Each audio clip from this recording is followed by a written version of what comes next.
একটা পরিশ্রম করে এত পরিমাণে পড়াশোনা করতে হবে যাতে ইন ফিউচারে কেউ কখনো তোমার এই অ্যাডমিশন নিয়ে কথা না বলতে পারে। তুমি কি সেই সেম মানুষটা না যে এই সিজনের শুরুতে বুয়েট, ঢাবি বাদে অন্য কোনো কিছু নিয়ে চিন্তা করতেছিলে না?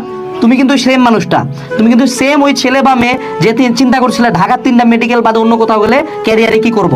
সেই সেম মানুষ কিন্তু আজকের এই লাইভে আছে কমেন্ট করতেছো একটা পাবলিকে সিট চাই। বাস্তবতা অনেক কঠিন, রিয়ালিটি ইজ অফেন ডিসঅ্যাপয়েন্টিং।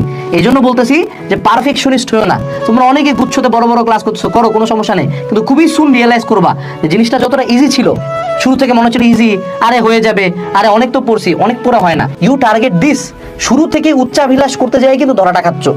যে স্টুডেন্টের লিটারালি কেতাবের ম্যাথ মিলাইতে পারে না, ও মনে করো কোনো একজন বড় ভাইয়ের যে কোনো এক বুয়েটের ভাইয়া লাইভে আসে বসে আমি টিনের চালের ঘরে থাকতাম, আমি 3 বেলা না খাইয়ে থাকতাম, আমি বিড়ির আগুনে পড়াশোনা করছি, আমি হলাম নিউজ পেপার থেকে ক্যালকুলাস শিখছি, এখন আমি আছি বুয়েটে।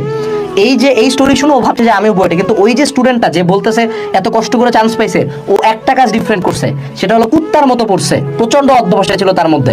তুমি তার স্টোরি থেকে জাস্ট একটা জিনিস পিক করছো যে সে ব্যাকডেটেড ছিল কিন্তু চান্স পাইছে, কিন্তু তার স্টোরি থেকে তুমি অধ্যবসায় এবং পরিশ্রমটা না নাই, এই কারণে তুমি ধরাটা খাইছো। সো এইবার তোমার কিন্তু এটা লাস্ট ওয়ার।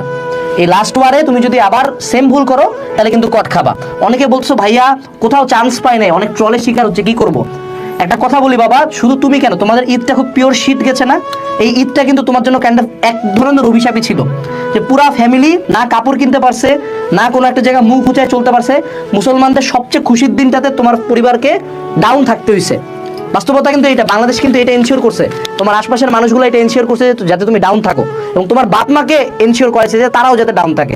তো সেক্ষেত্রে আমার অনুরোধ একটাই থাকবে, সেটা হলো হাজি দানেশের ক্ষেত্রে তোমাকে একটা টান দিয়ে একটা পরিশ্রম করে এত পরিমাণে পড়াশোনা করতে হবে যাতে ইন ফিউচারে কেউ কখনো তোমার এই অ্যাডমিশন নিয়ে কথা না বলতে পারে।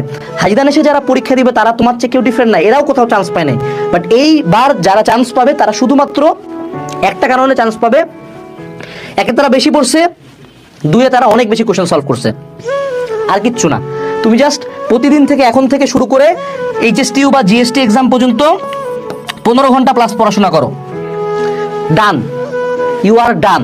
এর বেশি কিছু করতে হবে না, 15 ঘন্টা।